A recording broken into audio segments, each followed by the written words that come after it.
give them a warm welcome. My Chemical Romance.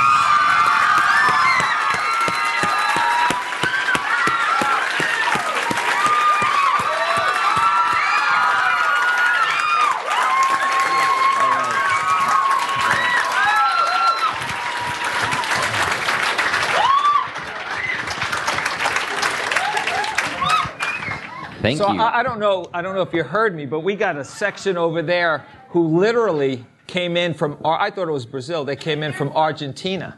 Oh, wow. Right, guys. Right here. Argentina. Hi. Right on. Thank you. We haven't been there in a while. Well, they're coming to you now. You don't have to go down there. They're coming up here. So anyway, welcome to the Grammy Museum. Yeah, thank you for having us. Thank you. Tonight's going to be fun, and we really appreciate you being here. And I thought, we played that video, which is a great video. Agreed? Yeah. Great video. And let's just start off by talking about how much fun that was to do. Oh man, it was a lot of fun to do that. We got to film it out in the desert with a bunch of friends with ray guns and fast cars. It wasn't the hottest day of the year. It was the day after the hottest day of the year. That was pretty cool.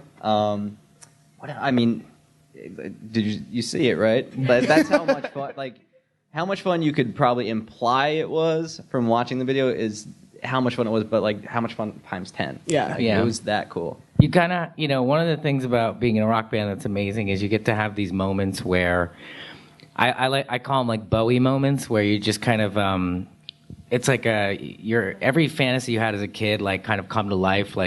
If you wanted to be in a rock band, you have this big kind of Bowie moment where you see what was in your head realized. And, for Black Parade, it was walking on the set of that video that Sam Bayer had created this world that I had in my head, and walking out in there was the first time I had ever felt that. And I kind of always use that moment as a benchmark when describing what it feels like to see your art created in front of you.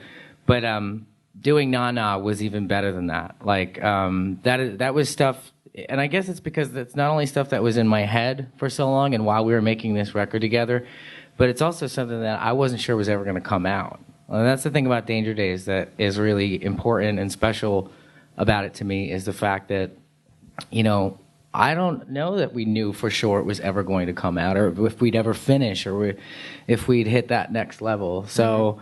But why do you say that? Why was there doubt? I kind of felt like at times where we were making that, when the Goonies come into the ship and they find when I really he's just dead there, and there's all these, it kind of felt like people were gonna one day down the line walk into the studio and be like, "Whoa, they were trying to make this awesome record. Look at all the shit we found." Too bad they didn't make it out. You know what I mean? That's the best way to ever heard it described. I think that's what we're going to use in interviews from now on. That's actually what it felt like. Said first at the Grammys. Well, let's talk about the new record and talk about it that in a way that kind of describes how that record is perhaps a little bit more different, a little bit more progressive, maybe, or whatever you want to call it, from the other three. Oh, man. Yeah. Well, one of the things to bring up first maybe is that I guess now from doing interviews and all this stuff, really realizing what Black Parade meant to a lot of people. I think as a band, we were touring so much, we had no idea. We know that we were playing arenas, but it was quite a blur. And 2.5 years later, you just had a bunch of guys that were really fried. And so it's literally now doing interviews or meeting people that were maybe little kids when Black Parade came out, and talking to them about how much this record means to them, I realized that the record actually is important to people, and that was a really nice thing to hear. But there was such a creative burnout after it that it was hard to figure out what was going to come next, And, by the nature of this band, whatever we do always has to be so different that it's hard to find that after a while. Yeah. And I think Black Parade was this moment for us where we really honed everything we learned, and we discovered that. And now we had to kind of reboot the band. We had to start over.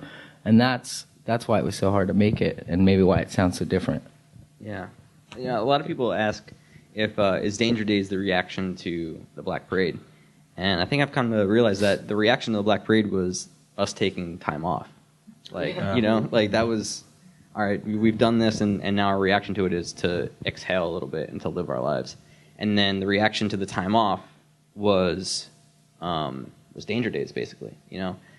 So you have this band, you know, kind of trying to reimagine what it is to be in this band, what it is to be a rock band, and we went through a lot of growing and I think self-realization, like in the making of the record, and it was fun to experiment. And when you hear the final product of Danger Days, you're hearing a band that's just having a good time being creative again. Anybody? Yeah, I mean, there's things on Danger Days that we've been dying to do since the beginning of the band. You know, songs like Planetary and songs like Sing and songs like Scarecrow. It's they were all like, you know, pipe dreams to us, and we didn't think that they were technically, you know, My Chemical Romance songs. And, you know, through making the record, I think we realized that, you know, we kind of get to dictate. You know, that's the fun part. We get to dictate what a My Chemical Romance song is. Mm-hmm. You know, you say, Gerard, that you were burnt out. Mm-hmm. The band had been going pretty intense for 5 or 6 years, right. Pretty hardcore. The last date of that tour, and then it stops, and then you realize there's nothing planned, there's nothing going on. When you actually take the time off, you're all artistic guys, and I always consider when you're that intensely artistic as you are, in particular in the band as a whole, that there's almost a daily need to create. Yeah. How did you feel that then? I started, it's actually funny because that need came much earlier than the end of the tour, actually. Really? Yeah, because, you know, and that's one of the things that I'm kind of experiencing now to some extent, is that you create this thing, you spend a lot of time on it, you do all this art, and then you put it out, and then you just tour. So every day isn't kind of like making a new painting. And so I found other ways to kind of fill that up by on the road, like by writing comics or doing. Were you doing like the comics, Mikey? Yeah. What are you doing? I started to. I was doing some comics too. We have something that we're working on together right now. I usually like read a lot. Painting. I do some painting too. Yeah, I mean, for me, I was like trying. It was weird. I was trying when after Black Parade was done. I was like trying to write songs or just like little pieces, bits and things here and there. I just felt really weird to not be doing it with the rest of the guys. It was, I would like say write a verse or a chorus or just parts of a song, and I'm like, oh, this just doesn't feel right, and would shelve it. That was kind of what was going on.